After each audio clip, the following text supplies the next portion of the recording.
Blouse ఎంత మంచి finishing ఇచ్చినా కానీ సైడ్ స్టిచ్చెస్ దగ్గర హ్యాండ్స్ జాయింట్ చేసే దగ్గర నుండి అయితే ఉంటుందండి. హ్యాండ్స్ జాయింట్ చేసేటప్పుడు ఏంటంటే ఇక్కడ షోల్డర్ దగ్గర మనం జాయింట్ చేసేటప్పుడు ఇక్కడ బుంగ లాగా మనకు మెయిన్గా కనిపించేది రైట్ సైడ్ లెఫ్ట్ సైడ్ అయినా రైట్ సైడ్ అయినా ఎక్కువగా కనిపించేది మనకు రైట్ సైడ్ షోల్డర్ దగ్గర రౌండ్ తిరిగే దగ్గర, హ్యాండ్ రౌండ్ తిరిగే దగ్గర కరెక్ట్గా వచ్చిందా రాలేదా అనేది చూసుకోవాలంటే ఒకటే కాడ కాదండి, 2 హ్యాండ్స్ జాయింట్ చేసేటప్పుడు మనకు ఎటువంటి ప్రాబ్లం లేకుండా రావాలి అని చెప్పనని మన సబ్స్క్రైబర్ ఒకరైతే అడిగిరండి, హ్యాండ్స్ జాయింట్ చేసేది ఒక వీడియోని అయితే షేర్ చేయండి అక్క అని చెప్పేసి. ఇంతకు ముందు కూడా పెట్టినా తనకు అర్థం కాలేదేమో, మళ్ళీ ఒకసారి క్లియర్గా చూపిద్దామని చెప్పేసి ఇలా సెంటర్ పాయింట్ దగ్గర నుంచి అయితే స్టార్ట్ చేయాలండి. హ్యాండ్స్ ఏదైతే సెంటర్ ఉంటుందో మనం చిన్న కచ్చకని అయితే పెట్టుకుంటాం కదా, అక్కడి నుంచి స్టార్ట్ చేయాలి.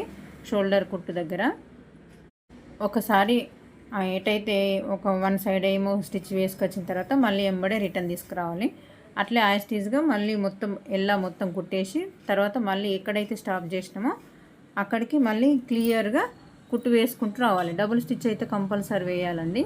డబుల్ స్టిచ్ వేసిన తర్వాత హ్యాండ్ వేసిన పద్ధతి మనం షోల్డర్ దగ్గర ఏమన్నా ఉగ్గులు వస్తుందా, కరెక్ట్గా వస్తుందా, నేను కరెక్ట్ పట్టినా లేదా అనేది చూసుకోవాలి. అట్లనే హ్యాండ్స్ సైడ్ జాయింట్ వేసేటప్పుడు హ్యాండ్స్ జాయింట్ చేసేటప్పుడు కూడా చూడండి, ఫస్ట్ హ్యాండ్ లూజ్ తీసుకోండి, ఆ తర్వాత ఆమ్ రౌండ్ వేసిన తర్వాత నడుము లూజు.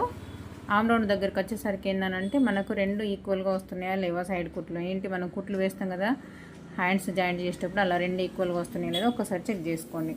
కరెక్ట్గా వచ్చింది అని అంటే అట్లా, లేదు అని అంటే మరి ఏమైనా తేడా వచ్చిందా లేదా అనేది ఒకసారి చెక్ చేసుకోవాలి. కింద కూడా ఉక్సుపట్టి సైడ్ ఉక్సుపట్టి, కాజాపట్టి సైడ్ కాజాపట్టి అనేది ఒకసారి చెక్ చేసుకొని అటొకటి ఇటొకటి స్టిచ్ వేసేసుకోవాలి. వేసేసుకున్న తర్వాత మళ్ళీ ఒకసారి చెక్ చేసుకోవాలి. 2 సైడ్స్ వేసుకోవాలి. అట్లనే నేను చెప్పే విధంగా 2 సైడ్స్ వేసుకున్న తర్వాత మరి ఏమన్నా ఎక్కువ వస్తుందా తక్కువ వస్తుందా అనేది చూసుకొని సైడ్ స్టిచ్చెస్ అనేటివి మీరు ఎన్ని వేస్తారో సైడ్స్కి 3 వేస్తారా 4 వేస్తారా అది మీ ఇష్టము.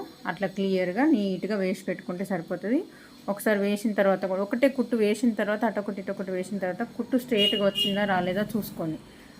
అలా చూసుకున్న తర్వాత మనం 2 సైడ్స్ అంటే మనకు మెజర్మెంట్ బ్లౌజ్కి ఈ బ్లౌజ్కి కరెక్ట్గా కొలతలు మ్యాచ్ అయినాయా లేదా అని చెక్ చేసిన తర్వాతనే సైడ్ స్టిచ్చెస్ లోపలికి వేయాలి, లేదంటే మొత్తం ఇప్పాల్సి వస్తుందండి.